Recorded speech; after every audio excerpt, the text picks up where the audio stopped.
गुनाह। आज मुस्लिम मुआशरे के अंदर गुनाह वो कौन सा है जो नहीं होता? वो कौन सी बुराई है जो हमारे मुआशरे में पनपती नहीं? कल तक गुनाह के तसव्वुर से इंसान कांपता था, आज गुनाह करके भी नहीं कांपता। कल तक गुनाह के ख्याल से इंसान डरता था, आज गुनाह करके भी डरता नजर नहीं आता। एक बात बताऊं, दिल को चुभने वाली बात, कल तक सिचुएशन ये थी कि अगर कोई अच्छा रिश्ता आ जाता तो बाप अपनी बेटी से पूछने की जसारत, पूछने की कोशिश भी नहीं करता, बल्कि अगर रिश्ता अच्छा आता तो बच्ची से कहता, मेरी बेटी मुझे ये रिश्ता तेरे सिलसिले में अच्छा लग रहा है, बेटी तेरा क्या ख्याल है? तो बच्ची का जवाब होता, आप मेरे माँ बाप में जो फैसला करेंगे हमारे हक में बेहतर करेंगे। और आज सिचुएशन क्या है? माँ डरती है, बाप डरता है। शादी से पहले बच्ची से पूछा जाता है, बेटी तुम्हारा रिश्ता करने के लिए जा रहे हैं, कहीं कोई चक्कर हो तो बता देना, वरना कहीं हमारी नाक आगे चल करके कट न जाए। जरा सोचो, जरा अंदाजा लगाओ, माहौल कितना बदल चुका है, हालात कितने बदल चुके हैं। आज करार और सुकून की दौलत के लिए इंसान मारा फिर रहा है, लेकिन उसकी जिंदगी में सुकून नहीं, और सुकून के कई तरीके वो तलाश कर रहा है, सुकून के लिए कई कोशिशें वो कर रहा है। लेकिन मैं आपको चैलेंज के साथ कहता हूं, अगर सुकून चाहते हो तो गुनाह से रिश्ता तोड़ो और नेकी से रिश्ता जोड़ो। सुकून देने वाली जात मेरे करीब की है, वो जरूर सुकून की दौलत से माला माल। आइए मैं आपको बताऊं, गुनाह की वजह से सबसे पहले जो चीज रुखसत होती है और जो हाल होता है वो क्या है? आक़ाए करीम रऊफ़ुर रहीम अलैहि तहिय्यतु व तस्लीम ने इरशाद फरमाया, कसरते गुनाह की वजह से, कसरते गुनाह की वजह से सरकार फरमाते हैं दिल सख्त हो जाता है। जब कोई इंसान गुनाह कसरत से करता है तो उसका दिल सख्त होता है, और उस दिल की पोजीशन क्या होती है? पत्थर की तरह हो जाता है। जिस तरीके से किसी पत्थर पर तीर बरसाया जाए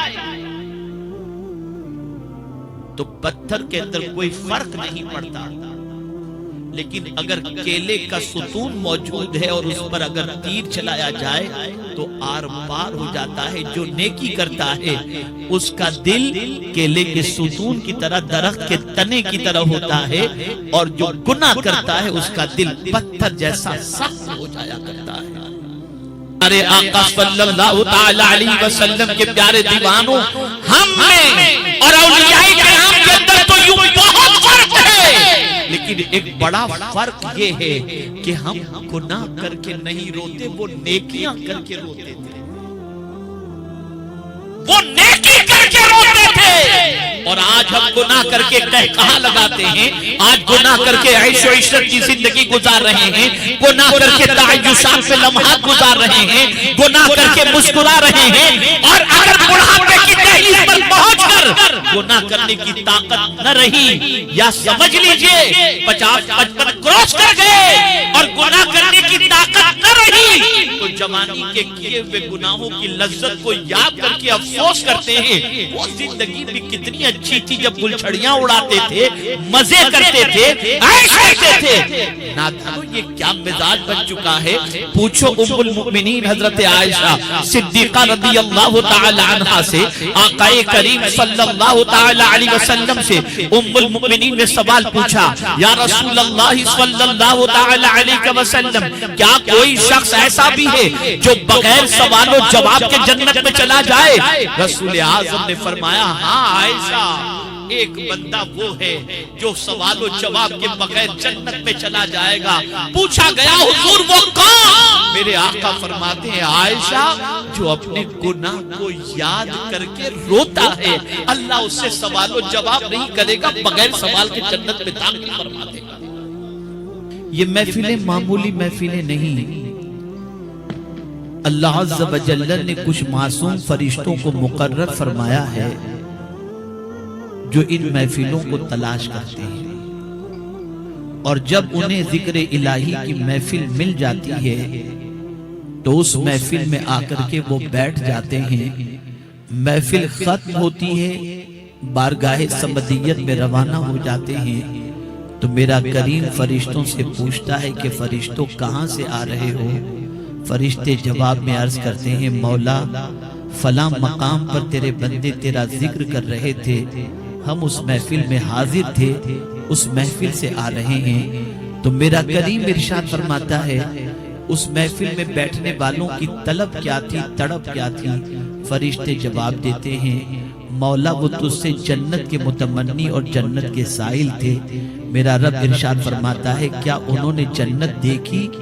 فرشتے عرض کرتے ہیں نہیں، اگر وہ جنت دیکھ لیں مولا پوری زندگی تیری بندگی میں گزار دیں۔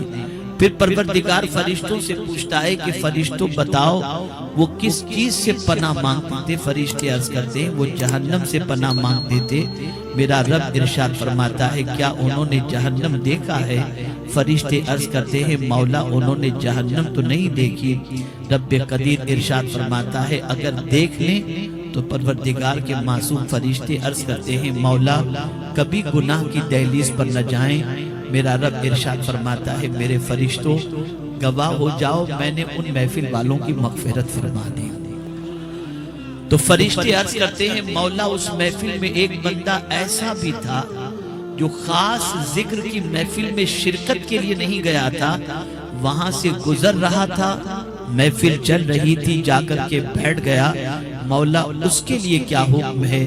میرا کریم ارشاد فرماتا ہے میرے پیارے آقا صلی اللہ تعالی علیہ وسلم کے پیارے دیوانوں صحابہ کرام علیہ الرضوان کو ہمیشہ تشویش رہتی کہ کہیں ہمارا دل سخت تو نہیں ہو گیا۔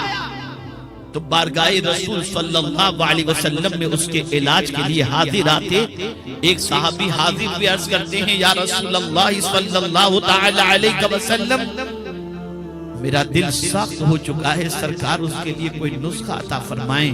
رحمت عالم صلی اللہ علیہ وسلم نے فرمایا یتیم کے سر پر شفقت سے ہاتھ پھیرو تمہارا دل نرم ہو جائے۔